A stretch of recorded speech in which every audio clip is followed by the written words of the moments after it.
मिनिटाचे डाग पडले, घरामधले लेडीज काय करतात?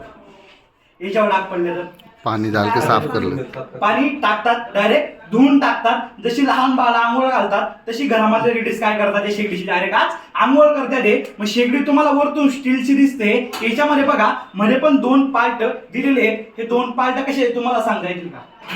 बिडकी ही बिळाचं आहे, ही लोखंडाचं आहे. याला जर कधी जर पाणी लागलं तर काय होणार आहे? गंज वगैरे पकडणार आहे. मग आज घरामधले लेडीज काय करतात? पूर्ण डायरेक्ट शेगडी धुवून टाकते. ते मग धुतल्याचं पाणी एकाच ठिकाणी थांबणार आहे का? नाही थांबणार. पूर्ण डायरेक्ट ती शेगडीमध्ये पसरणार आहे. बिळाच्या पाईपाला जर पाणी लागलं, लोखंडाच्या पाईपामध्ये पाणी उतरणार आहे. तुम्ही लोखंडाला कधी पाण्यात ठेवलं, लोखंड कालांतराने गंजून जातंय. मग आपण असा विचार का करत नाही? आज प्रत्येक घरामधली लेडीज शेगडी धुते, खालून शेगडीने जर पेट घेतला, नोकरी दुर्घटना आपल्या घरामध्ये घडून जाऊ शकते. म्हणून काळजी घ्यायची आहे. ही जी शेगडीला धुवून न घेता हिला फक्त वळल्या फडक्याने किंवा कोरड्या फडक्याला पुसायला लावायची आहे. धुवायचं असेल डायरेक्ट इथून पाईप पूर्णपणे काढायला लावायचं आहे. मगच आपली शेगडी धुवायला लावायची आहे. जोपर्यंत शेगडी धुतली जात नाही तोपर्यंत याच्यावर कुठल्याही प्रकारे पाईप आपला जोडायचा नाहीये. त्याच्यानंतर बघा या सिलेंडरला लालच रंग का दिलाय, अदर दुसरा का दिला नाही?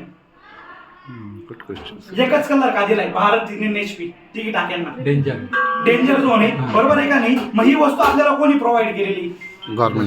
गव्हर्नमेंटने प्रोव्हाइड केलेली आहे. मग आतापर्यंत गव्हर्नमेंटच्या कोणत्या वाहनामध्ये तुम्ही बघितली का?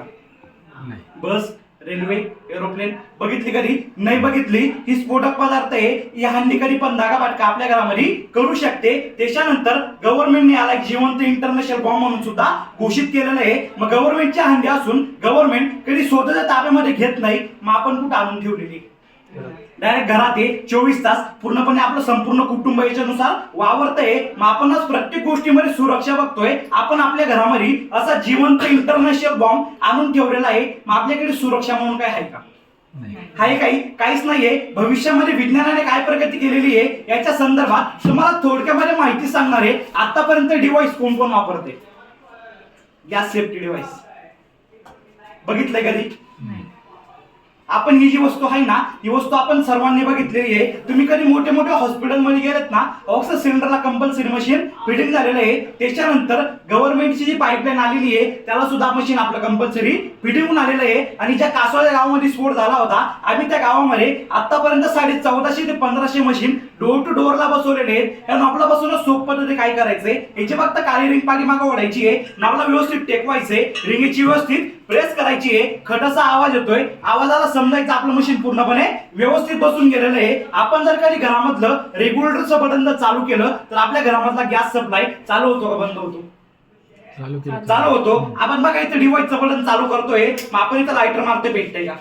पेटतंय नाही पेटत आहे. म्हणजे मशीनचा पहिला फायदा असा असणार आहे, आपल्या हंडीगिरी जरी लिकेज आली ना, जागेवरती मशीन आपला लिकेज बंद करून टाकणार आहे. हा झाला मशीनचा पहिला फायदा. दुसरा फायदा बघा, नॉब कधी छोटा असतोय, नॉब कधी मोठा असतोय, त्याला आपलं रेग्युलेटर व्यवस्थित बसत नाही. आपण जबरदस्ती बसवण्याचा प्रयत्न करतोय. अशा टायमाला व्हायचं लिकेज होतोय आणि नोकरी दुर्घटना आपल्या घरामध्ये घडून जाऊ शकते. तर अशा टायमाला सुद्धा मशीन आपल्या ऑटोमॅटिक बसून जाणार आहे, कारण की याला डबल लॉक सिस्टीम दिलेली आहे. हा झाला मशीनचा दुसरा फायदा. तिसरा फायदा